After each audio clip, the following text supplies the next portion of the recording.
मला सांगा, मॅगी जशी पटकन झटकन बनते तसे असे कोणते कोणते पदार्थ तुम्ही पटकन बनवत असता घाई गडबडीच्या वेळी किंवा आवडीने सुद्धा कोणते कोणते बनवता मला कमेंट करून सांगा.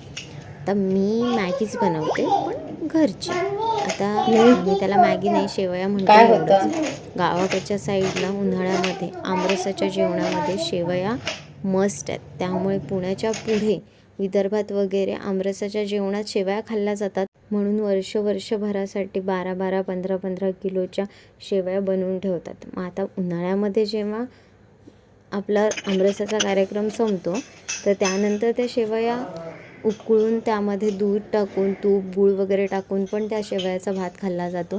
किंवा मग काहींना स्पायसी आवडतं तर ते तिखट करून खातात. तर मला तर हा प्रकार तिखट प्रचंड आवडतो आणि बनवायला खूप सोपा आहे. मुळात माझ्यासाठी तर काही नाही ग, मक्का म्हणतात त्याला. मेज स्वीट कॉर्न ठेव. पीस झालेले आहेत ना ते. पीज आहेत. पीज.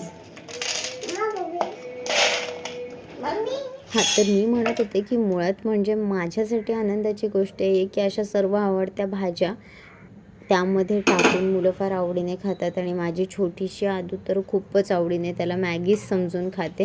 तिला बाहेरची मॅगी माहितीच नाही आहे, तिने खाल्लेलीच नाही आहे. मी जमेल तेवढी टेस्टी ही बनवते. हव्यात तेवढ्या छान वाटतील, तेवढ्या चवीला आवडतील, तेवढ्या जेवढ्या भाज्या ह्याच्यामध्ये टाकता येतील तेवढ्या टाकते.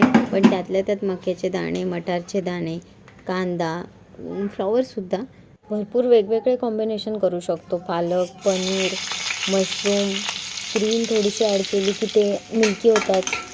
मी अगदी 1 लसणाची पाकळी घेतली आहे, तिला डब्यालाच हवी आहे. त्याच्यानंतर 1 कांदा घेतला बारीक चिरून, त्यातला पण अर्धाच घेतला मी इथे. मक्याचे दाणे, त्याच्यानंतर मटारचे दाणे घेतलेत. शेंगदाणे पण फार छान लागतात ह्यामध्ये. हे ऑलरेडी भाजलेले, थोडेसे तेलात परतवले की अजून चांगले होतात. आणि हे सर्व फ्रोझन आहेत त्यामुळे ते तर माझ्याकडे असतात अवेलेबल.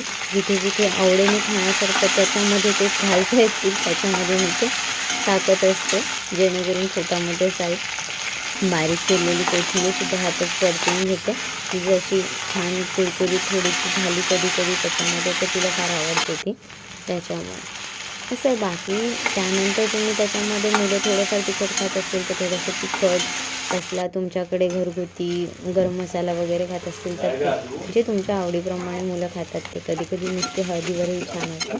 त्या शेवया थोड्याशा तेलात परतवल्या ना की त्या अशा गाळ होत नाहीत. त्याच्यामुळे परतून झालं की मग त्यामध्ये थोडंसं गरम पाणी टाकायचं आणि मग एक छानशी वाफ काढायची. पाणी आटून जातं, मस्तपैकी शेवया शिजतात. चवीनुसार मीठ टाकायचं. फक्त मीठ टाकताना ह्या जेव्हा शेवया बनवतात तेव्हा त्यामध्ये थोडंसं मिठाचं प्रमाण असतं ऑलरेडी, त्यामुळे थोडंसं प्रमाण लागतं जेवढ्या भाज्या सॉटे केल्या त्या पद्धतीने. आणि आपली मॅगी तयार आहे. खूप छान होते, मस्त लागते. आणि आता बऱ्याच ठिकाणी गव्हाच्या शेवया म्हणून सुद्धा दुकानामध्ये घरगुती बनवणाऱ्या वस्तूंमध्ये किंवा भरपूर ऑनलाईन ठिकाणीसुद्धा ह्या अवेलेबल आहेत. तर तुम्ही जर आजपर्यंत नसेल टेस्ट केलं तर करून बघा. आणि जर तुमच्याकडे बनवलेल्या असतात शेवया पण तुम्ही कधी ह्या टाईपने नसेल ट्राय केलं तर अशा टाईपने बनवून बघा. मुलं खूप आवडीने खातात. हेल्दी आहे, अगदी गिल्ट फ्री मॅगी आहे, मस्त. आता आमचा टिफिन तर थोडा उरतोच, कारण आम्हाला उरलेला टिफिन पुन्हा घरी येऊन खायचा असतो. जसं की मी तुम्हाला मागच्या व्हिडिओमध्ये सांगितलं, तिची स्कूल दुपारी असते आणि त्याच्यामुळे मग ती टिफिन उरवते, पोटभर खाऊन गेलेली असते आणि मग आलेला घरी खाते.